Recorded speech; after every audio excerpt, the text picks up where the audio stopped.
بارزون یبشرهم ربهم برحمت منہ ورضوان وجنات لهم فیہا نعیم مقیم خالدین فیہا ابدا ان اللہ عنده اجر عظیم یا ایھا الذین آمنوا لا تتخذوا آباءکم واخوانکم اولیاء ان استحبوا الکفر علی الایمان ومن يتولهم منكم فأولئك هم الظالمون صدق الله مولانا العظيم وبلغنا رسوله النبي الكريم ونحن على ذلك من الشاهدين والشاكرين والحمد لله رب العالمين. کیا جعلتم تم نے بنایا سقایت الحاج حاجیوں کو پانی پلانا وعمارت المسجد الحرام اور مسجد حرام کی آبادی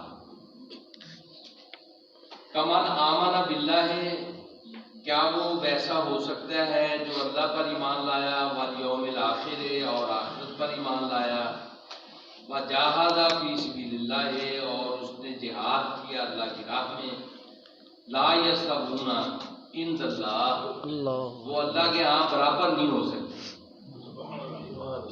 واللہ لا یہدی القوم الظالمین اور اللہ تعالیٰ ظالموں کو راہ نہیں سکھاتا ان کو ان کے انجام تک نہیں ان کو اچھے انجام تک نہیں پہنچاتا جی ان کو کامیابیوں کی منزلوں سے ہمکنار نہیں کرتا.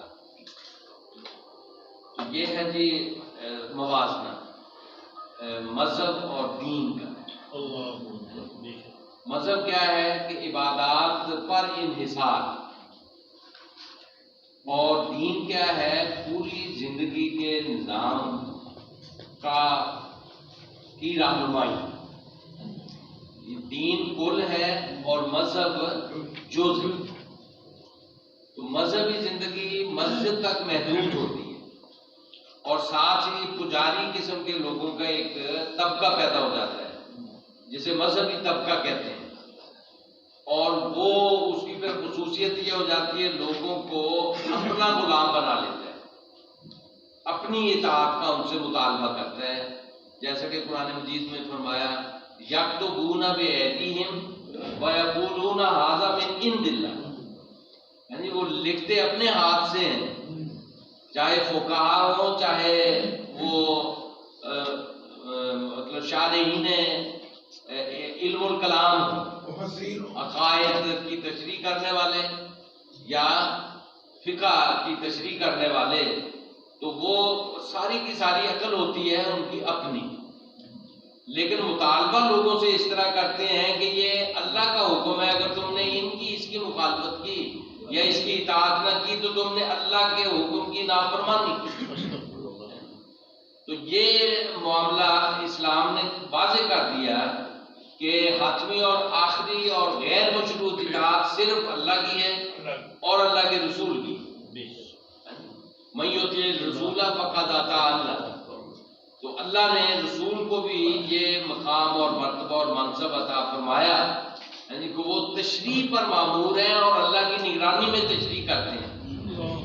اسلام کی یا تعلیمات خداوندی کی تشریح پر مامور ہیں اور تشریح کرتے ہیں نگرانی میں اللہ کی نگرانی میں. فقہ کی ظاہر ہے کہ یہ قرآن و حدیث کی تشریح ہے اور انسانوں کی ہوئی ہے. اس کا مقام اور مرتبہ وہ نہیں ہے جو اللہ اور اس کے رسول کا ہے. لہذا آپ یعنی کسی دور میں اس سے اگر ہٹ کے کوئی قانون بنانے کی ضرورت محسوس ہو یا کسی عہد میں وہ محسوس یہ کسی رائے قائم ہو جائے کہ وہ اب قانون چلنے کا نہیں ہے تو وہ انسانوں کا بنایا ہوا قانون ہے اس کو اللہ اور رسول کے بنائے ہوئے قانون کی حیثیت حاصل نہیں ہے. یہ فقہ اور یہ فقہ جو ہے یہ ساری کی ساری عقل انسانی پر مبنی ہے یعنی جو قرآن اور اس کی تشریح رسول اللہ صلی اللہ علیہ وسلم. اگر فقہ پر قرآن اور سنت کی مہر لگ جائے تو مہر نہیں لگتی قرآن اور سنت کی. قرآن اور سنت کی تشریح ہوتی ہے اس کے مطابق ہو تشریح مطابق وہ ہر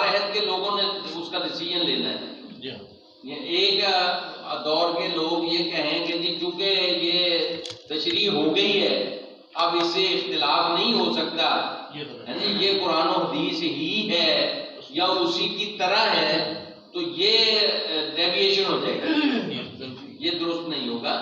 تو فقہ یعنی عقل ہے، ساری کی ساری انسانی عقل ہے، اور انسانی عقل اپنے گرد و پیش سے بھی متاثر ہوتی ہے اور اس کے تابع ہوتی ہے، اپنے عہد کے نظریات سے متاثر ہوتی ہے، یا ایک فریم ورک ہوتا ہے ہر عہد کا، تو اس فریم ورک میں رہ کے لوگ سوچتے ہیں اور ان مسائل کا حل پیش کرتے ہیں۔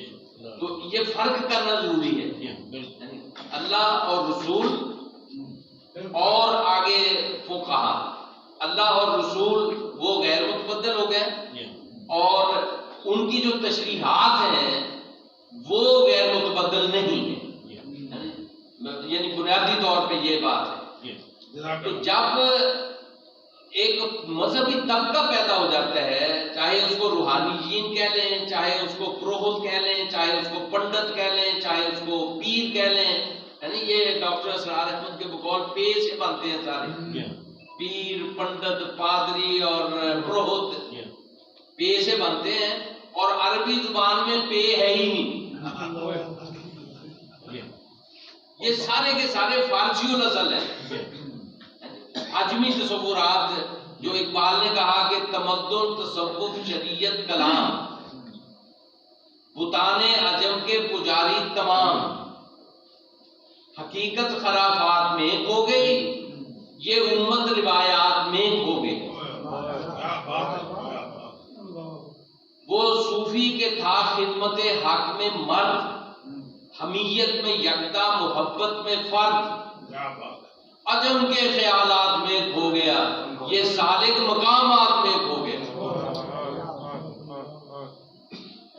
بجھی عشق کی آگ اندھیر ہے، مسلمان نہیں راگ کا ڈھیر۔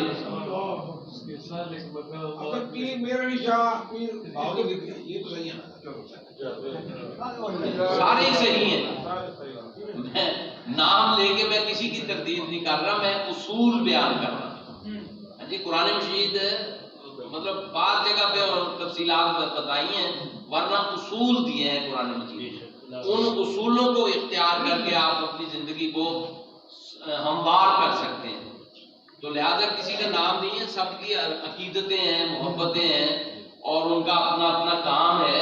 تو میرا جو میں نے وہاں یونیورسٹی میں بھی فارمولہ دیا نا اپنے اسٹوڈنٹس کو، ایم فل اور پی ایچ ڈی اسکالرس کو، ایم اے کو بھی، کہ افراد نہیں افکار، افراد سارے کے سارے قابل احترام، یعنی سب نے اسلام کی خدمت کی ہے اپنے طور پر، اور اخلاص تھا ان میں، اور انہوں نے سوچا، غور کیا، اور اتنا لٹریچر پیدا کیا، اتنے اسٹوڈنٹس بنائے، اتنے مدرسے بنائے، افراد قابل احترام ہیں۔ لیکن ہم نے جو جس چیز کو جس پہ غور کرنا ہے، جس کے بارے میں اپنی کوئی رائے قائم کرنی، وہ کیا ہے؟ افکار۔ وہ کوئی بھی فکر ہے، کسی کی بھی ہے، اس کو دیکھنا ہے، آپ نے اس پہ اپنا غور و فکر کرنا ہے، کہ اگر آپ اس کے بارے میں پھر تین معاملات ہو سکتے ہیں، یا آپ اس کی تائید کریں گے، آپ اس کو آپ صحیح سمجھیں گے تو ٹھیک ہے، یا آپ اس کو غلط سمجھیں گے تب بھی ٹھیک ہے۔ لیکن اگر آپ میں یہ صلاحیت نہیں ہے کہ آپ فیصلہ کر سکیں صحیح اور غلط کا، پھر آپ خاموشی اختیار کریں گے، ٹھیک ہے نا جی۔ افراد کے پیچھے نہ پڑیں، افراد نے اخلاص سے اسلام کی خدمت کی، ٹھیک ہے جی۔ ہاں ایک طبقے کو آپ موضوع بحث بنا سکتے ہیں کہ ایک طبقے کے مفادات وابستہ ہو جاتے ہیں ایک انسان کش یا انسان دشمن افکار کے ساتھ یا رویوں کے ساتھ، استحصال اس کو آپ نمایاں کریں کہ جناب یہ جو تشریح ہے اور اس کے جو عملی نتائج ہیں یہ استحصال کی صورت میں نمودار ہو رہے ہیں۔ یہ نذرانے لینے کا سلسلہ یہ کہاں کا اسلام ہے؟ یہ ایک طبقہ ہے کہ جس نے یہ ایک نظام بنا دیا ہے کہ لوگ کمائیں اور نذرانے ان کی خدمت میں پیش کریں کہ ہم آئیں گے تو آپ کیا دیں گے،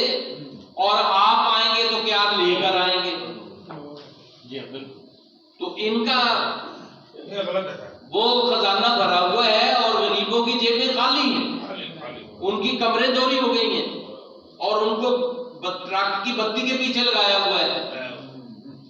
نانا وہ سارا مال مول خرچ کر کے پیر صاحب کہتا اللہ بھلی کرے گا. ان کی خواہش تھی کہ 40,000 مل جائے مجھے. تب 40,800 روپے ایکڑ بیچا تھا. ہماری نانی اماں کی زمین تھی 800 روپے ایکڑ. 40,000 ان کی خواہش تھی. اچھا جی وہ جو بیچا وہ انہیں کھلا دیا کہ 40,000 مل جائے. انہوں نے کیا کرنا تھا اللہ بہت دے گا. تو بل آ کر جناب مایوس ہو گیا کہ یہ تو اٹھا گئے. بس پھر وہ دوسری طرف پھرکی گھوم گئی. پہلے ولی اللہ تھا اور پھر ٹھاگ ہو گیا. تو 40,000 نہ ملنا تھا نہ ملا. البتہ اپنے پاس جو کچھ تھا وہ گیا. تو یہ استحصالی کردار ہے ایک طبقے کا. طبقے کے استحصالی کردار کو آپ ضرور نمایاں کریں, میں بھی کرتا ہوں. لیکن افراد وہ جو علمی سطح پہ کام کر گئے ہیں وہ اپنی جگہ پہ قابل احترام. تو ان کے افکار کو آپ زیر بحث لا کے ان کو ڈسکس کر سکتے ہیں. تو یہ دو اقبال نے پھر کیا کہا, یہ مسجدیں ہیں نا, مسجدیں اور خانقاہیں بن گئی اور خانقاہوں میں حقوق اور اللہ اور ورد اور اوراد اور وظیفے ہونے لگے اور مسلمانوں نے سمجھ لیا کہ یہ دین ہے اور اس کی ہم تو پیروی کر رہے ہیں. اور ادھر اسلام محدود ہو گیا, غیر آ کے قابض ہو گئے. سارا نظام جو تھا عدالتی نظام اس نے اپنا نافذ کر دیا, قانون اپنا نافذ کر دیا, جی تعلیم اپنی چلا دی اور یہ جو ہے مطمئن ہے اپنی خانقاہوں کے اندر. تو اقبال نے ایسے لوگوں سے کہا نکل کر خانقاہوں سے ادا کر رسم شبیری. یہ رسم شبیری یہ ہے جاہدوا فی سبیل اللہ بے اموالکم و انفسکم. یہ جہاد ہے. نکل کر خانقاہوں سے ادا کر رسم شبیری کہ رسم خانقاہی ہے فقط اندوہ دل گیری. رونا دھونا ہے, سگارت کا ہے آپ نے, رونے دھونے سے کیا ہوگا؟ اٹھو اور اٹھ کے اپنا ہتھیار باندھ ہو اور جا کے دشمن کا قلعہ کما کرو. یہ دوسرا پہلو جو بتایا رسم شبیری کا. رسم خانقاہی کی اس نے تردید کی اور رسم شبیری جو فرمائی, کیا فرمایا؟ کمان آمن باللہ والیوم الآخر وجاہد فی سبیل اللہ. جو اللہ اور آخرت پر ایمان لائے. اب اللہ اور آخرت پر ایمان لانا اس کا مطلب یہ ہے کہ یہ بندے کو اٹھا کھڑا کرتا ہے جہاد کے لیے. جہاد تلوار ہی کا نہیں ہے, آغاز ہوتا ہے دعوت سے. جو دیکھا ہے میں نے اوروں کو بھی دکھلا دے. جو حقیقت آپ کے پاس آ گئی ہے اس حقیقت سے آپ لوگوں کے دلوں کو منور کر دے. دوسروں کو بھی یہ نور بانٹنا شروع کر دے. جیسے کہ کل بات آئی تھی کہ حضور پہ حقیقت منکشف ہوئی کھلی تو آپ غار حرا سے انسانی آبادیوں میں آئے اور وہاں جو پایا تھا وہ انسانوں میں آ کے تقسیم کر دیا اور اعلان کر دیا اور ایسا کیا کہ اس کے لیے سب کچھ برداشت کیا.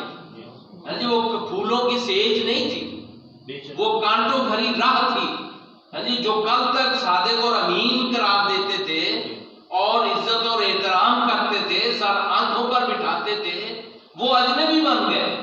انہوں نے نگاہیں پھیر لی اور کچھ تو دشنام پہ اتر آئے. خدا وہ ابو لہب کی طرف منسوب ہے کہ تیرے ہاتھ ٹوٹے, تو نے ہمیں اس کام کے لیے بلایا تھا. جو ابھی کہہ رہے تھے کہ ہم نے آپ کو سچا پایا ہے اور کبھی آپ نے جھوٹ نہیں بولا, وہ اس سطح پہ اتر آئے, مخالفت کے اس درجے پہ پہنچ گئے. تو کس وجہ سے کہ یہ جو ایمان باللہ اور ایمان بالیوم الآخر یہ مقصد زندگی کو تبدیل کر دیتا ہے. اور یہ ایک جھنڈا ہے پرچم تعلیم کا, روشنی کا. یہ بندے کو گھر میں نہیں بیٹھنے دیتا, خانقاہوں میں ہاتھوں کی چوٹیں لگانے پر ایک دفعہ نہیں کرتا. وہاں سے آپ تربیت لیں جیسے مسجد میں آگے نماز میں تربیت لیتے ہیں اور پھر آگے اس کو پھیلائیں اور اس کو عام کریں. تو ایمان باللہ اور ایمان بالیوم الآخر, ایمان پر ایمان. اللہ نے جو تعلیمات اپنے رسول کے ذریعے انسانوں تک بھیجی ہیں اس بات کی صداقت کے واقعی بھیجی ہیں. ایسے رسول سچے ہیں اور جو تعلیمات لائے ہیں وہ بھی سچی ہیں، لہذا ان پر عمل کرنا ہے. اور دوسری بات آخرت جو ہے وہ ہے عمل کی نتیجہ خیزی پر یقین. عمل کی نتیجہ خیزی پر یقین کہ جو عمل ہے وہی نتیجہ ہے. عمل عملہ نال نبیڑے، عملہ نال نبیڑے. اور یہ کیا ہے کہ عمل سے زندگی بنتی ہے، جنت بھی جہنم بھی. یہ خاکی اپنی فطرت میں نہ نوری ہے نہ ناری ہے، نہ تو فرشتہ ہے نہ شیطان ہے. اپنی فطرت میں نہ فرشتہ ہے نہ شیطان ہے، بلکہ یہ فرشتوں کے لیے جنت اور شیطان کے لیے جہنم انسان کے لیے عمل کا نتیجہ. انسان کے لیے عمل کا، اگر اس کا عمل جنتیوں والا تو جنت اور اگر جہنمیوں والا تو جہنم. یہ دو ٹوک اللہ کا فیصلہ ہے، اس میں کوئی اللہ کے فیصلے کو تبدیل کروانے والا نہیں. اور اس کی جو ہم پڑھتے ہیں مالک یوم الدین، سورۃ فاتحہ میں کتنی دفعہ پڑھتے ہیں، بار بار پڑھتے ہیں مالک یوم الدین. وہ بدلے کے دن کا مالک ہے، تنہا مالک ہے. کوئی اس پہ اثر انداز نہیں ہو سکتا، کوئی اس کے علم میں اضافہ نہیں کر سکتا، کوئی اس کو مال نہیں لگا سکتا. منت سماجت سے بھی اس نے وہ راضی نہیں ہونا. تب اب ہے موقع جی، منت کریں، سماجت کریں، روئیں دھوئیں، گناہوں کے معافی مانگے. اب تو وہ منتظر ہے آپ کا، میرے بندے کدھر جا رہے ہو، لوٹ آؤ میری طرف لوٹ آؤ. یہ دروازہ بند نہیں ہے، یہ دروازہ کھلا ہے، ہر وقت کھلا ہے، جب بھی آ جاؤ. تو وہ گناہ معاف کرنے کے لیے تیار ہے. لیکن اگر ان گناہوں کے ساتھ چلے گئے، مرتے دم تک اپنے رویے کو تبدیل نہیں کیا، تو وہاں کا نتیجہ نکلے گا آپ کے عمل کے مطابق. جو عمل ہوگا وہ نتیجہ ہوگا. واللہ لا یہدی القوم الظالمین. لا یستوون عند اللہ، اللہ کے ہاں وہ برابر نہیں ہے. واللہ لا یہدی القوم الظالمین. تو اللہ ظالموں کو راہ نہیں دکھاتا اور ان کو کامیابی کی منزلوں پر نہیں پہنچاتا. تو اس کا الٹ آ گیا جی. اب یہاں پہ یعنی جو منصف مزاج ہے، انصاف پرور ہے جی، جو عدل کے راستے پر گامزن ہے، وہی کامیابی پاتے ہیں، وہی کامیابیوں کے منزلوں پہ پہنچتے ہیں. ہاں جی، الذین آمنوا وہاجروا وجاہدوا فی سبیل اللہ باموالہم وانفسہم. جو لوگ ایمان لائے، جنہوں نے ہجرت کی اور جنہوں نے جہاد کیا اللہ کی راہ میں، باموالہم وانفسہم، اپنے مالوں اور جانوں کے ساتھ. اعظم درجات عند اللہ، بڑے عظیم درجے ہیں اللہ کے، سب سے اونچے مقامات ہیں اللہ کے ہاں ان کے لیے. وَأُولَٰئِكَ هُمُ الْفَائِزُونَ، اور وہی لوگ کامیاب ہیں، فائز المرام ہیں اور بلندیوں پہ پہنچنے والے ہیں، اور انہوں نے اپنا اعلیٰ انجام پا لیا مرتبے. آپ یہ اس کو حدیث کو لے آئے، کہاں سے لے رہے ہیں؟ پڑھ رہے ہیں. یہ جو معروف ہے ہمارے یہاں کہ جی کوئی آدمی عمل کی وجہ سے جنت میں نہیں جا سکتا. ہے کھلی ترتیب قرآن مجید کی. پاک نے جب اپنی بیٹی کو کہہ دیا تھا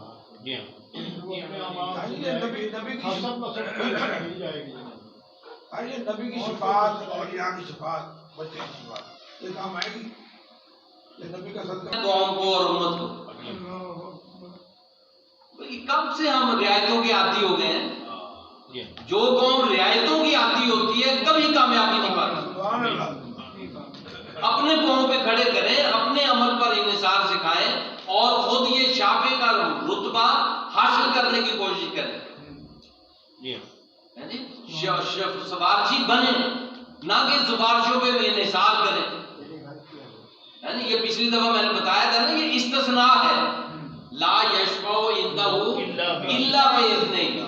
یہ کیا ہے؟ استثناء ہے. تو استثناء پہ نہ جائیں، جو قانون ہے اس کی پیروی کریں. یہ درجات شفاعت کا آپ کے لیے ہے، آپ شفاعت کا مرتبہ پائیں، اس درجے پہ پہنچے. وہ آسان ہے، ساری دنیا کے لیے جئیں، اپنی زندگی کو انسانوں کے لیے وقف کر دیں تو اللہ فرمائے گا کہ تو میرے بندوں کے لیے جیا، آج میں تجھے یہ مرتبہ دیتا ہوں. میری مسجد کا امام ہے اور دعا مانگتا ہے، یا اللہ نبی کے صدقے، نبی کے دوپہر، یا اللہ اولیاء کے دوپہر ہمارے یہ مسائل حل کروا دے. اللہ کو ہم سمجھتے ہیں نا کہ وہ یہ منظور الہی جیسا ہے، نعوذ باللہ، ہے نا، کہ بھی اس کی منت کریں گے، پاؤں پڑیں گے کہ بھی تینوں تیرے بیٹیاں دا واسطہ، تینوں تیرے دوستاں دا واسطہ، تو وہ فلاں موقع پہ میں نے جو آپ کا کام کیا تھا اس کا واسطہ، اور تو اب تو مان جا. ما قدر اللہ کا قدر ہی، لوگوں نے اللہ کی قدر نہیں پہچانی جیسا کہ اس کے پہچاننے کا حق ہے. جی وہاں کچھ نہیں چلتا، علم میں وہ کامل، رحمت میں وہ کامل، اپنا شکر قدر دانی میں وہ قادر، جزا دینے پہ وہ قادر، نہ اس کے قابو سے باہر جا سکتا ہے کوئی، اور نہ اس کے خزانوں میں کمی آ سکتی ہے کوئی.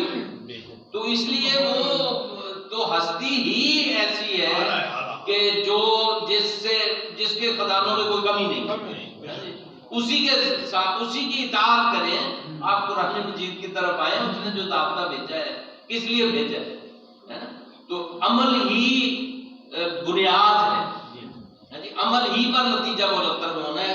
یہ جو بات کہی میں نے کہ یوم آخرت جو ہے نا، عمل کی نتیجہ خیزی کا یقین، عمل کی نتیجہ خیزی، عمل نتیجہ خیز ہوگا آپ کا، عمل پر انحصار ہے. تو وہ جب میں نے پوچھا کہ ہاں جی پھر رحمت اور فضل کیسے ملے گا، رحمت اور فضل کیسے ملے گا یہ تو بتاؤ. جی اب دو بندے ایسے ہیں کہ جنہوں نے منہ میں گھنگریاں ڈالی ہوئی ہیں، اب تک نہیں بولے. دو بندے ایسے ہیں، وہ مجھے وہ واٹس ایپ کرتے ہیں کہ جی حدیث ماننا بڑا ضروری ہے. میں کہ بھی میں کوئی منکر مانتا ہوں، آپ مجھے اس سوال کا جواب دیں. خاص حدیث کی بات ہو رہی ہے، سب کی نہیں. جی رسول اللہ صلی اللہ علیہ وسلم کا مقام بھی، تشریح بھی، اور اس کے بعد یعنی شارع کے حیثیت سے بھی. تو آپ صرف اس بات کا جواب دیں مجھے کہ عمل پہ کسی نے جنت میں نہیں جانا، کیسے جانا ہے جی؟ اللہ کے فضل یا رحمت پہ جانا ہے. اچھا جی وہ رحمت اور فضل کیسے ملے گا؟ اللہ کی اجازت ہے، اللہ کی اجازت ہے، اللہ کی اجازت، اللہ کی اجازت کیسے ملے گی؟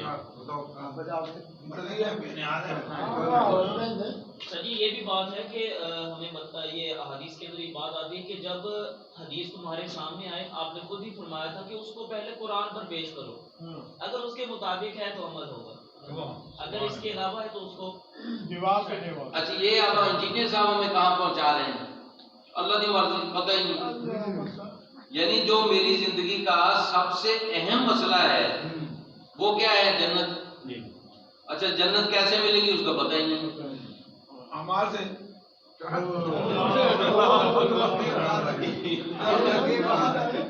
یہ گال ہے. ہاں جی